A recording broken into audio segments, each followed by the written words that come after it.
가급적 기다렸다가 해가 저물고 인적이 뜸해진 이후에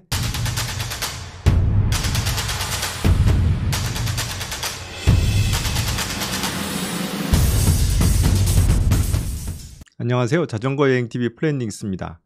자전거 여행을 떠나면 첫날부터 접하게 되는 일은 어디서 먹고 어디서 잘까 하는 문제에 접하는 것입니다. 오늘은 그 문제 중에서 어디서 잘 것인가 하는 문제에 대해서 얘기해 보겠습니다. 하룻밤을 자기 위한 캠핑 사이트 구하는 방법과 이와 관련한 저의 노하우를 공유하겠습니다. 아직 자전거 여행TV 구독하지 않으신 분은 구독과 좋아요, 알림 설정 부탁드립니다. 내가 자전거로 여행하고자 하는 곳에, 그것도 오후에 도착할 만한 곳에 캠핑장이 있어서 사용할 수 있으면 좋겠지만 그렇지 못한 경우가 대부분입니다.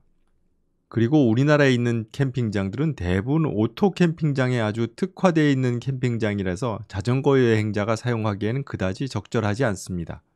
지자체에서 운영하는 공공 캠핑장은 한두 달 전에 인터넷으로 예약해야 되기 때문에 마음먹고 준비해서 찾아가야 됩니다. 자전거 여행자에게는 그림의 떡입니다. 그리고 자전거 여행이라는 것 자체가 돈을 많이 들이지 않고 최소한의 비용으로 여행을 하는 개념이라서 가능한 돈 써가며 숙박하는 횟수를 줄여야 합니다. 오토 캠핑장과 같이 동일한 요금을 내고 캠핑하고 싶지는 않습니다. 제가 제일 즐겨하는 방법은 마을에 있는 정자를 활용하는 방법입니다. 정자는 비가 와도 막아주고 이슬이 내리지 않아서 다음날 아침에 텐트를 접을 때도 좋습니다. 요즘 시골 마을에는 마을마다 정자가 한 개씩은 있습니다. 마을 주민분들에게 양해를 구하고 하룻밤 지낼 수만 있으면 이보다 더 좋은 캠핑 장소는 없습니다. 다만 소형 정자는 텐트 하나로 정자가 꽉 차기 때문에 일행이 많으면 정자 하나로는 부족합니다. 백두대간 종주할 때 마을 정자에서 많이 잤습니다. 대부분 마을 주민분들에게 말씀을 드리면 다 허락해 줍니다. 필요하면 마을 이장님을 만나서 사정을 이야기하면 대부분 허락해 주십니다. 정자 다음으로 좋은 곳은 공원입니다. 자전거 종주길 주변에도 이따금씩 공원이 있습니다. 공원이나 인적이 뜸한 곳에 텐트를 치고 하룻밤을 지내고자 한다면 이때부터는 스텔스 캠핑을 염두에 두고 행동하는 것이 좋습니다.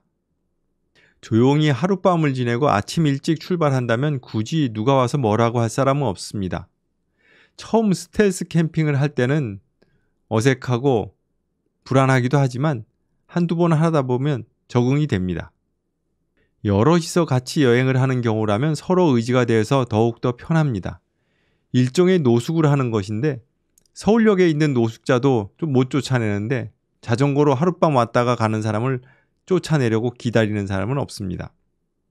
그래도 가급적이면 누군가의 눈에 안 띄고 하룻밤 보내기 좋은 장소를 찾아야 합니다.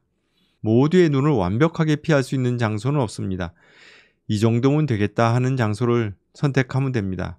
아니면 모두에게 보이는 장소도 좋은 장소입니다. 지난번에 하룻밤을 보낸 어느 작은 항구의 방파제에는 낚시꾼들이 잔뜩 서서 밤새도록 낚시를 하는 곳이었습니다. 그 사람들이 돌아서기만 하면 보이는 부둣가의 한쪽 후미진 곳에 텐트를 쳤습니다.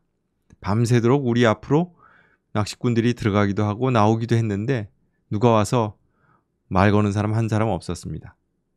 이런 곳이 오히려 좋은 장소일 수가 있습니다. 제가 캠핑 장소를 찾을 때 가장 중요하게 생각하는 것은 화장실이 있느냐는 것입니다. 아침에 화장실을 사용할 일이 생겼는데 해결할 방법이 없으면 곤란합니다. 아예 깊은 산속이나 혼자만 있는 들판이라면 에코삽으로 해결하면 되겠지만 사람들이 왔다 갔다 하는 곳에서 화장실이 없으면 아주 곤란해질 수가 있습니다. 요즘은 전국 어디를 가나 화장실이 잘 관리되어 있기 때문에 적절한 캠핑 사이트를 화장실 근처에서 찾을 수가 있습니다. 앞에서 말씀드린 마을의 정자도 대개는 마을회관 근처에 있기 때문에 마을회관에 있는 실외 화장실을 사용하면 됩니다. 캠핑 사이트를 선정했다면 가급적 기다렸다가 해가 저물고 인적이 뜸해진 이후에 텐트를 치는 것이 스텔스 캠핑의 기본입니다. 그렇게 안 해도 될 것 같은 장소라면 미리 취침 준비를 할 수도 있습니다. 캠핑 사이트를 선정하는 주요한 팁 하나는 해당 마을 주민들에게 물어보는 것입니다. 지나가는 사람에게 물어보거나 식당에서 식사를 할 때 지역 사정에 밝은 식당 사장님에게 사정 이야기를 하면 많은 도움을 받을 수가 있습니다. 저는 하룻밤 지낼 장소를 찾을 때마다 지나가는 분들에게 일부러 인사를 하고 말을 걸어서 대화를 시작합니다. 지나가는 사람 한 사람하고 대화를 하면 꼭 한 가지 이상의 중요한 정보를 얻을 수가 있습니다. 이 장댁이 어디 있다든지 정자를 사용하는데 누구한테 허락을 받으면 된다든지 하는 것입니다. 일단 사람과 사람이 말을 해서 그 사람의 사정을 알게 되면 도와주고 싶은 생각이 듭니다. 처음 보는 사람이 와서 하룻밤 자고 가려고 장소를 구한다고 하면 모두 자기 일같이 도와주려고 합니다. 그게 우리나라의 시골 인심입니다. 그러다가 운이 좋으면 마을 회관에서 자기도 하고 럭셔리한 정자를 만나서 배터리 충전까지 하면서 잘 수도 있습니다. 그러니 캠핑 장소를 정할 때는 특히나 인사성이 좋아야 합니다. 간혹 가다가 아무 데서나 텐트를 치고 자면 무섭지 않냐고 물어보시는 분들이 있는데 나쁜 사람들은 주로 도시에 있지 시골 마을에 자전거 타고 와서 하룻밤 자고 가는 사람을 해코지할 사람은 없다고 봅니다. 오늘은 자전거 여행할 때 캠핑 장소 찾는 법에 대해서 말씀드렸습니다. 이상 자전거 여행 TV 플래닝스였습니다. 감사합니다.